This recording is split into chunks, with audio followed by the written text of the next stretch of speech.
By now, you know that Election Day is almost here, right? But what does that have to do with our pets? So we are joined, of course, by our pet vet, Dr. David Visser, to find out more. Good morning to you. Good morning. You know, it's good to be here. I have to say that it's exceptionally important that everybody gets out there and votes. So that's has to be the first thing that we talk about. But a famous quote puts it perfectly. The only thing necessary for the triumph of evil is for good people to do nothing. You're very true. We need to make sure we're getting out there and doing our part. Very true. Okay, so now I understand that you have done a bit of research that has to do with presidents and pets, right? Yes, exactly. Well, that's true. And here are some facts that you may not have known. First of all, President Abraham Lincoln, let's focus on him. He had one of the most prolific lists of pets and included a menagerie of cats belonging to his children. He also had dogs, goats, ponies, pigs, rabbits. What? And he's also famously noted for saying that one of his cats was smarter than his cabinet. Wow. That hasn't changed over the centuries. right. And he had a turkey that was intended to become the Thanksgiving feast,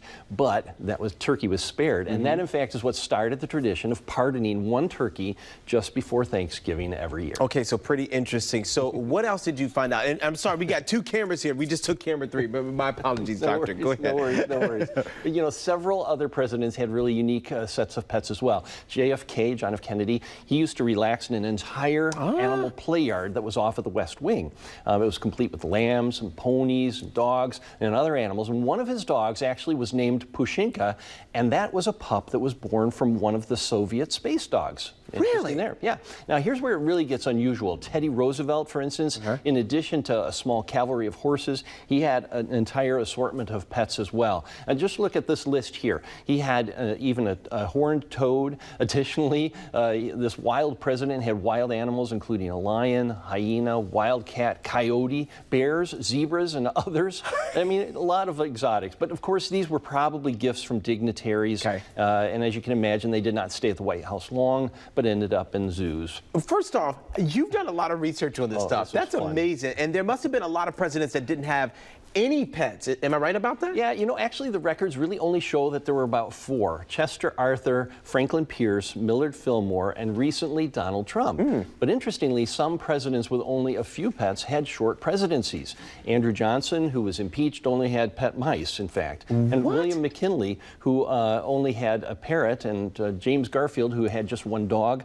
William Henry Harrison, they all died in office. So there was short presidencies that were associated with that. What about the presidential candidates this year? A lot of people have those questions. That's what the information is that people are wondering about before they vote, right? Well, this is a unique year, though. Candidates Kamala Harris and Donald Trump do not have pets at all, but perhaps their running mates will make up for that. Tim Walz has a cat named Honey and a dog named Scout, and J.D. Vance has a dog named Atlas. Now, former President Trump was the first president since James Polk to be elected and not have presidential pets, and there's no signs of any last-minute adoption, so it looks like in this next administration, it's going to be a petless one. Okay, so talk about the stats. I know you've got the numbers and things like that, too. Well, let's summarize all of this. Here's one final stat for y'all. It's all, there have been 46 presidents. There's 43 official first ladies, roughly 200 first children living in the White House, but reportedly, the estimates are that there's been more than 400 first pets. 400? Yeah, and there's actually a presidential pet museum, so don't worry, it's not federally funded. Right, right. But if you want more information, you can always find it at the website presidentialpetmuseum.com. Great source of information. You know, in 9th grade, I had to learn all of the presidents' names in order. I can still say them in about 20 seconds. I think we had to beat 10 seconds in school, but now there's more presidents. This presidential information was fun to research, no doubt about it. Okay, can I ask you really quickly, can you do that? Sure. Of course I was going to ask you. If there's time to do that. Yes, please. All right, Washington, Adams, Jefferson, Madison, Monroe, Q. Adams, Jackson, Van Buren, W. Harrison, Tyler, Polk, Taylor, Fillmore, Pierce, Buchanan, Lincoln, Johnson, Grant, Hayes, Garfield, Arthur, Cleveland, B. Harrison, Cleveland, McKinley, T. Roosevelt, Taft, Wilson, Harding, Coolidge, Hoover, F. Roosevelt, Truman, Eisenhower, Kennedy, L. Johnson, Nixon, Ford, Carter, Reagan, Bush, Clinton, Bush, Obama, Trump, Biden. Wow. It can still be done. I get slower at the end because it's been a long time since 9th grade. Right. Doctor, we appreciate you.